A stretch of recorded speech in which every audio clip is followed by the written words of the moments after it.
Just showing this from the Hill right now. This is a measure to condemn socialism. The vote is still being tabulated, but of note, the four leading Democrats in the House voted with Republicans to condemn socialism, yet 96 Democrats voted no.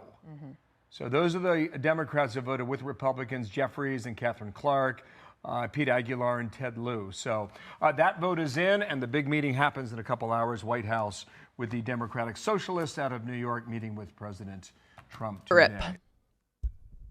The House passed a symbolic resolution condemning socialism with a large vote of 285 to 98. This measure does not change any laws, and it does absolutely nothing to fix real problems like healthcare costs, rent, or childcare. It is a statement with zero solutions. So to be clear, I need to say this again. Congress literally passed a resolution condemning socialism instead of addressing the material problems Americans face. While American families worry about rent, medical bills, and groceries, lawmakers opted for a symbolic fight that solves none of these issues. And while fortunately most Democrats opposed the resolution, a minority of Democrats voted in favor of it. According to the roll call, 95 Democrats voted yes. And those Democrats included Tom Suozzi, who openly supported Cuomo, the sex pest and predator. And he himself has been under ethics board investigation as recently as this year.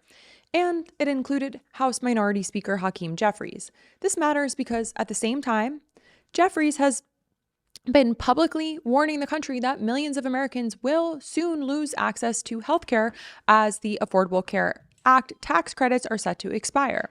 We're going to get into that in a moment, but if you care about honest political conversations like this and you want more commentary on stories like these, subscribe. So this way we can stay connected and you can stay informed. This resolution sees the status quo being challenged, and it grips tightly to it with the jaws of life to scare people away from change. The measure includes language like comparing socialism to dictators like Stalin and Mao, which were in authoritarian regimes. They were not in democratic systems. They're doing this to shut down debate. They're not doing it to help people. If you ask one of your neighbors right now, what are you struggling with? They might say, rent, medical bills, school costs, childcare, maybe groceries. They aren't going to say to you, I'm worried about democratic socialism. They're worried about whether they can afford to live. This vote didn't address any of that. What I'm saying is that what's in front of us is the immediate expiration of the Affordable Care Act tax credits. Republicans have had all year to deal with this issue, and they've refused to do it. So they're the ones who are not interested in finding a resolution to a health care crisis that they've created, including passing a bill that enacted the largest cut to Medicaid in American history. And because of their policies, hospitals, nursing homes, and community-based health centers are closing throughout America, including in rural parts of the country. So when I see Jeffries warn that people will imminently not be able to see a doctor right after he went with his vote to help Republicans initiate this resolution to pass, a measure designed to scare people about socialism, even though modern healthcare expansion in the US isn't communism and it isn't dictatorship. It's about helping people afford basic care. I call BS. And the part that really gets me is Hakeem Jeffries, who again is the House Minority Leader. He's going on CNBC talking about how these Care Act tax credits are about to expire and how, again, millions of Americans are about to imminently lose access to their care and doctors. And he's right about that. People will suffer. Families will not get the care they need because they can't afford it. But he joins Republicans in voting for the symbolic resolution condemning socialism. That part just feels so dishonest. You can't say you're worried about people losing healthcare while helping Republicans stage a theatrical performance that demonizes these same very ideas behind expanding healthcare. You can't warn the public about suffering and then spend time in the playground playing around with messaging that blocks real solutions. It makes people wonder, are you focused on protecting your political position more than you're concerned about protecting people? Are you more afraid of looking too left than you are of families losing healthcare and dying? Because when millions of people are about to lose access to doctors, there's no room for symbolism. There's no room for this BS. There's no room for posturing. There's no room for playing both sides. If you actually believe people deserve healthcare, then your vote should reflect that. It should not help Republicans keep a scare story alive. And we're running out of time. And time is a privilege that so many Americans in need of life-saving care cannot afford right now. For decades, socialism has been treated in the United States like a scare story, and it's been used to tell people, we got to shut this conversation down. The word gets around without any real explanation, so it ends up meaning whatever politicians want it to mean in that moment. When you take the scary labels away and you just describe the ideas behind democratic socialism or socialism, they sound pretty normal. Ask somebody how they feel about cheaper insulin, or about student debt relief, or about free school lunches, or about better public transportation. Most people would agree those are things that make pretty good sense to me. The money in our government isn't the problem. When it comes to our government, the money has been and always will be there.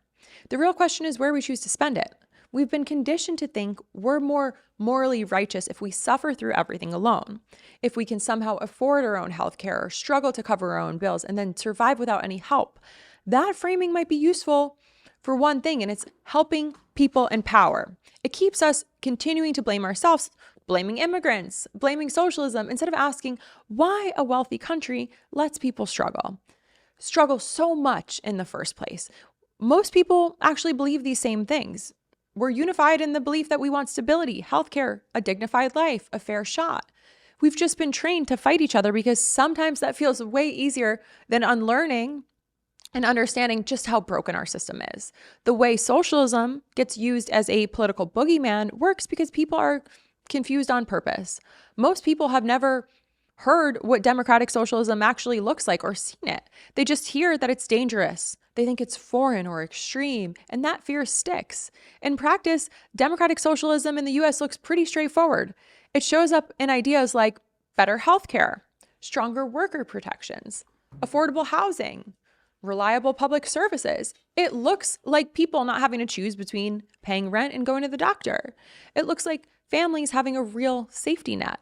These aren't wild, radical ideas that need to be banned.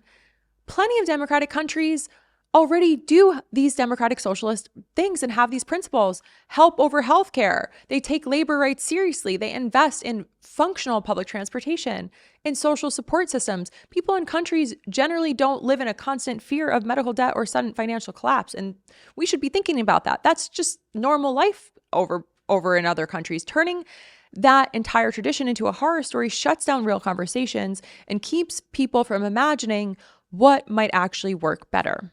This all makes much more sense, as frustrating it is, because most people are actually angry about the same things. People are mad about the cost of healthcare. They're mad about housing being out of reach. They're mad about education feeling like a debt trap instead of an opportunity. The public isn't divided over whether these problems exist. The division comes from where the anger gets pointed. Whether it's aimed at broken systems, people encourage to aim it at each other. Student loans are a perfect example of that. There's a mindset that sounds like a moral responsibility, but in reality, it just traps people in bitterness. I struggled, I paid my loans off, and you should too. That logic falls apart the second you acknowledge the reality that not everyone starts in the same place. Not everyone has the same healthy body, family support, immigration status, job access, or safety net. Some people are working twice as hard just to stay afloat. And treating suffering as a requirement instead of as a problem to fix doesn't make our society any more strong. It makes it cruel. I paid off my student loans, and I don't believe that my hardship should have been a rite of passage for anyone else. That's bitter, salty shit. I don't want people to suffer because I suffered. I don't think pain is some sort of tradition that needs to be American, so American is preserved.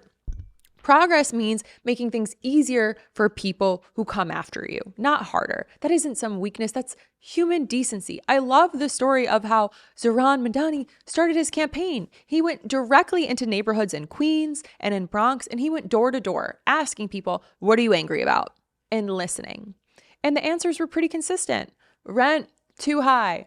Transit, very unreliable or too expensive. Groceries cost too much. And regular life just is unaffordable.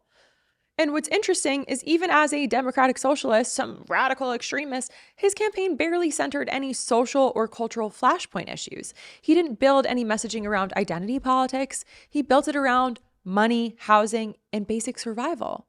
The entire campaign came down to one idea. People can't afford to live here. And that is a problem. He didn't lead with, I'm a socialist trying to teach you about political theories. He talked about real life. So when he talks about things like freezing rent, cheaper transit, or lowering the cost of living, it's coming from what people told him at their own doors. And none of that sounds radical when you hear it that way. It sounds pretty practical to me. And that's where the disconnect comes in. When politicians label those ideas as socialism in a scary way, it makes it sound extreme, when it's just about making daily life less expensive and less stressful for normal people. And if this kind of commentary matters to you, subscribe